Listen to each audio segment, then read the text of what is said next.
In this video, I want to share with you 12 productivity myths wasting your time. There are millions of videos on YouTube and even on social media about how to become more productive, how to get stuff done, how to stop procrastinating, and in fact, I've made plenty of those videos myself. But the question is, who can I listen to? Who can I trust? What advice is good and what advice is complete garbage, and you should completely avoid this. The first productivity myth is that you need to get up early to do great productive work. The truth is, not everyone is meant to get up early. Biologically speaking, some of us are meant to be night owls. For instance, school often makes teenagers get up earlier than they should. The reason being, even if they didn't use phones, tablets, computers late that night, their bodies would still not allow them to fall asleep until like 10-11 p.m. Because when you become a teenager, your circadian rhythm, which is your internal clock, typically shifts towards later in the day, meaning you wake up later and you go to sleep later. Now, some people, they do great productive work in the early morning. That's when they best function. While for others, it's going to be in the afternoon. I invite you to go online and to look up your chronotype. You'll be taking a free test on the internet, answering a few questions, and it will basically tell you if you are a night owl, if you're a morning bird, or if you're more like in between. Now, it's possible that you're not going to recognize yourself in any of those chronotypes, and if it's the case, it probably means that you're a hybrid, a mix of a few different chronotypes. And the truth is, most of us are a mix of different chronotypes. So what I really invite you to do is to test out different routines for yourself. Personally, I know that going to sleep late, waking up late, it's really not meant for me, so I'm more of a morning bird.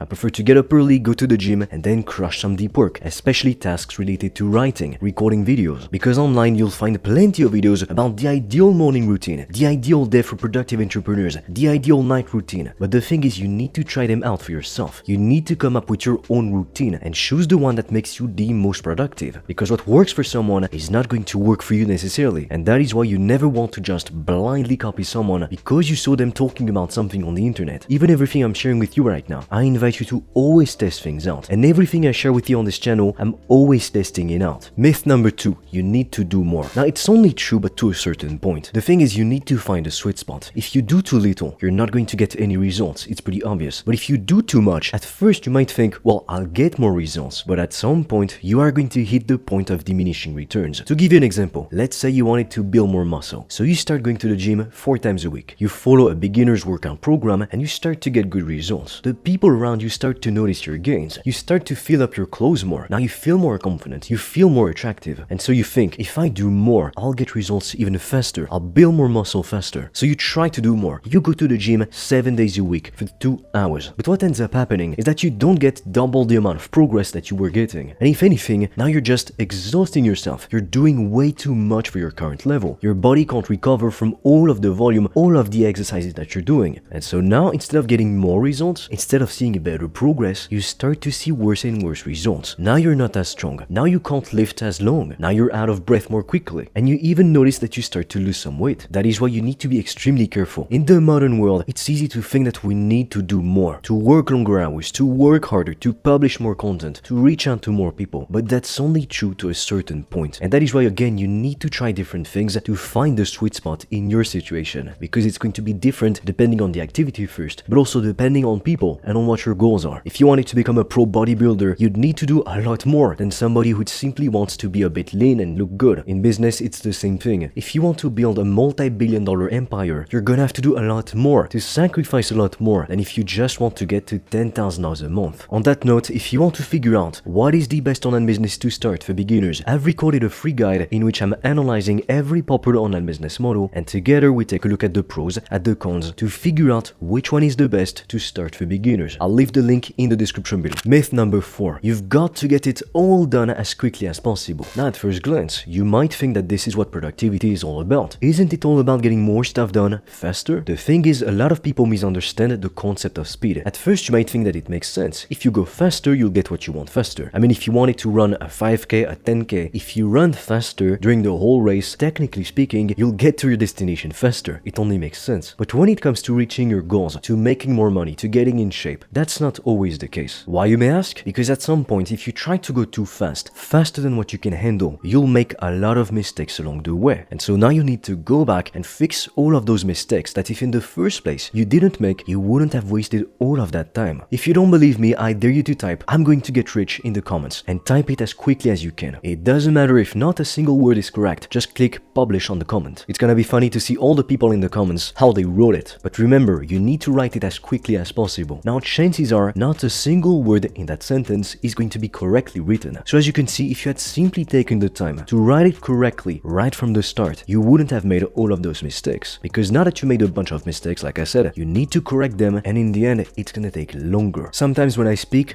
with a lot of passion. There's a lot of enthusiasm in my words, so I have to contain myself, to force myself to speak more slowly. Otherwise, I speak too fast and everything I say doesn't make sense. Myth number 5. What you do outside of work doesn't matter. Now, I'm not going to tell you that you shouldn't have any fun. The whole reason why I started my own online business, it was to have more freedom than I would have had with a job. It wasn't to become a prisoner of my business and to have more of a job than an actual job. However, it's also true that if you want to achieve a lot of things, you will often have to go through periods in your life where you just work, focused, and that's pretty much all you do. I've personally found that when I do this, I shut out all the noise, all the distractions. I can just focus a lot more deeply and get a lot more stuff done. I mean, if you look at everything in nature, there are seasons. Seasons of abundance and seasons of having to build, having to work hard. So in business, it's the same thing. Because I'll tell you this one thing. If you try to work on a vacation, the quality of your work is not going to be that great. You won't be in the right mindset. So when you work hard. But when you play hard. Don't mix the two. I can guarantee that if you do this, you'll see much better results. So when it's a vacation, let's say, you're relaxing. You can do what you want, it doesn't matter. But when you are working, when you are in that phase where you focus, you shut out all the noises, all the distractions, what you do outside of work absolutely matters. You might think that playing a few hours of video games every day or watching a Netflix series every day, it's not that big of a deal. That is, as long as you do the things that you needed to do in that day. But the thing is, your brain is going to be thinking about those things in the background and watching movies, playing video games, partying, all of those things. They will always give you much bigger doses of dopamine than sitting down at your desk and doing the boring work. But guess what? That is exactly what you need to do to become successful. That's why, like I said, it's easier to go through phases of shutting down everything and just focusing. And then of course you need to take a break. Otherwise you'll go completely insane. Myth number 6. You need a 3-hour-long morning routine. When books like The Miracle Morning became popular, everyone and their mother had a morning routine. They would get up early, exercise, read, meditate, take cold showers. I mean, since you're doing so many things, it looks like a very productive morning. But if you want to build a successful business, you're only distracting yourself from the things that you actually need to do. I'm not saying you shouldn't have positive habits. Of course you should. But you need to make sure that you also set your priorities. Some of the most efficient entrepreneurs just grab a cup of tea and of coffee and they get straight to work. And then if they want, they'll go meditate, of course. But they don't make it the priority. Because at the end of the day, somebody who does the work, whether they meditate or not, they'll get much better results than you initially. So please don't feel guilty if you don't have a 10-hour-long morning routine. As long as you get the stuff done, you're winning. Myth number 7. Busy means productive. Now with the hustle culture, people have made you believe that working long hours equals being productive. But plenty of studies have shown that on the average 8-hour workday, people are only getting stuff done for 2 to 4 hours at the maximum. So in reality, most people could cut down their work hours in half and get more stuff done. That is why I religiously follow a practice which is called deep work. Because there is no use in sitting down at your desk in front of your computer for 4 hours if you're going to be on Facebook, replying to messages, or doing low-level entry tasks that don't really move the needle forward in your business. Instead, set a timer for 45 minutes and just focus on the task at hand. In life and in business, only 20% of the things that you do bring you 80% of the results. So if you can ask yourself, what are the activities bringing me those 80% of results, and you double down on those activities, you will get much better results in a fraction of the time. That is the cheat code to achieve anything you want faster than anyone else. Myth number 8. You can and you should do everything yourself. Now let me ask you a question. Has an empire ever been built with just one single man or one single woman? Is Amazon a one-man show, meaning only one guy is running the company? Of course not. They have hundreds of thousands of employees across the globe in many different countries, because without that infrastructure, it would be impossible to deliver the services that they actually deliver and to dominate the market like they do. Now I'm not saying that you need to hire people if at the current level it doesn't make sense for you to hire anyone. There is a time and place for everything, but you really need to understand that you can't do everything yourself. You only have 24 hours in a day and you can't spend 20 of them working. That's not possible. And I'll tell you one thing, at some point, to become more successful, to make more money, to achieve bigger things, it's not about doing more all by yourself. It's about surrounding yourself with the right people. People that are more talented and more capable than you are at doing certain things. To give you an example, if you have a service-based online business, at some point it makes sense to hire someone to do the outreach for you, to take the sales calls for you, or even better, to take care of the service delivery process. So why not benefit from the expertise of someone who's been doing it for far longer than you have? It's kind of like if you wanted to open up a restaurant. I'm sure that you can make decent food, but if you hire a chef who's been practicing for 8 years, I think it goes without without saying that the quality of the food that your restaurant is going to be offering will be much higher, because now by hiring that chef, you're leveraging the skills and the expertise of someone who has practiced for years. Myth number 9, you need to copy successful people. The thing is, when you blindly copy what someone else is doing, you're oftentimes not going to get the results that you want. Warren Buffett drinks Coca-Cola. Does it mean that if you too drink Coca-Cola as a part of your routine, you'll become more successful, you'll make more money? Of course not. Warren Buffett also reads 600 to 1,000 pages a day. Should you do that? Not necessarily. It's going to really depend on what you're trying to accomplish. So when you look at someone, you copy, let's say, their morning routine, their daily routine. You're copying something, but you don't even know what their goals are. You don't know why they do those things instead of doing other things. And that is why you need to make sure you build your own routine. So remember this, don't blindly copy. If you're going to copy something, do it because it makes sense in your current situation. Myth number 10, you need to visualize to achieve your goals. Now, a couple years ago, the law of attraction and The Secret were insanely popular. Everyone wanted to manifest their dreams. And a lot of people I knew had a vision board. You know, it's when you have a bunch of pictures on a PowerPoint file, or you can even print it, put it on your wall, and those pictures basically represent the kind of life that you want to have. So people would put a picture of a house, a picture of a car, pictures of vacations, of money, of success, of this, of that, of love, of everything they wanted in their lives. Now at some point, I'll admit, I was visualizing as a part of my morning routine, because after all, I was told it would help me to become more successful. And even some very successful people actually gave me that advice. But the thing is, I always hated just visualizing, because it always made me focus on the things that I didn't have. So it made me feel bitter and resentful because I didn't have those things. So after a while, I just decided to give up visualization. I hated it. I dreaded that part of my morning routine. And sometimes I would even do it twice, in the morning and before I go to sleep. Years later, the funny thing is that I stumbled upon a study which showed that people who visualized reaching their goals were actually a lot less likely to reach those goals in the real world than the people who just didn't visualize at all. Now you may wonder how come that's the case. After all, there are plenty of scientific studies in favor of visualization. But you see, there's a difference. There's visualizing yourself doing an action, like practicing free throws, working out, working on your business, or visualizing yourself having what you want, having your dream house, your dream car. Visualizing the process actually works, but visualizing the outcome, the end goal, oftentimes does not work. And the dangerous thing about it is that it tricks your brain into believing you have achieved those things. So now you don't have as much drive and as much motivation to get stuff done anymore. And if you don't believe me, let me ask you something. When you wake up from a nightmare, how do you feel? Your heart is beating faster, you're sweating, your breathing is different. Why? Because your body is incapable of telling the difference between something that happens in the real world and something that happens in your imagination. And that's why when you get a nightmare, your body reacts the same way as if it were to happen right now in the present reality. Is that the people who just visualize the outcome, it's kind of like the people who say, oh, I'm going to do this, I'm going to get in shape, I'm going to find a loving and caring partner, I'm finally going to commit to starting my own online business. But those people, just like the people who set New Year's resolutions, the same New Year's resolutions year after year, in fact, most of the time they don't achieve anything. The reason being, they get a quick boost of dopamine from saying they're going to do this, instead of actually going out there and doing it, which is much more difficult. Myth number 11. To motivate yourself to complete a difficult task, you should give yourself a reward after you finish it. Now, if you have a lot of self-discipline, you might be able to follow this approach. But for people who are less disciplined, oftentimes what is going to happen is that they'll skip the work and go straight to having the reward. It's like the students who say, okay, if I complete this assignment, I can play video games. And so they start the assignment, they don't feel like doing it, so instead they just quit and go right to playing video games. So oftentimes this approach doesn't work. So what should you do instead? Instead, you should make the activity as fun and as enjoyable as possible. Plenty of studies have shown time and time again that people who enjoy the process get far better results than people who simply want an outcome and yet drag their feet throughout the entire process. Myth number 12. Your goals should be realistically attainable. The thing is that as human beings, we are inherently lazy. We don't like to work hard, and that's typically why for most people, it's a lot easier to just prop on the couch, watch Netflix and eat chips, as opposed to doing some boring deep work or even just reading a non-fiction book. So to get yourself to do something, the reward, or at least the potential reward that you could get in the future, has to make a lot more sense than the price that you're willing to pay today to get that thing. If you want to accomplish big things in life, whether it be becoming, let's say, extremely successful, making a lot of money, finding the love of your life, getting in shape, those things won't happen overnight. In fact, it's probably going to take years. Years of patience, hard work, and sacrifice. Because if those things were easy to obtain, a lot less people would want to get them. They wouldn't be as special anymore. And so to show you an example, if I told you you're going to work 12 hours a day, 7 days a week, for an entire year straight, you get no breaks, no holidays, and at the end of the year, you would have made $10,000. Do you think that's worth it? Is the amount of effort that you're going to put to get $10,000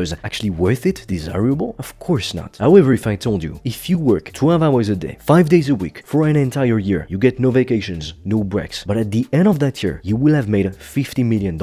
Are you going to do it? A lot more people would be willing to do it, because with $50 million, you could pretty much do anything you want. And in fact, you're set for the rest of your life. And that is why when you set goals, you want to make sure that they are more worth it in your eyes than the price that you're willing to pay for them. It's kind of like when you go to the supermarket. If you wanted to buy an apple, you get to the cash register, it says it's going to cost you $1,000. Are you going to buy that apple? Of course not, because the value it provides is way inferior to the price it is asked for. So now that you discovered the 12 productivity myths, I have no doubt you'll be able to get to work and do what you need to do.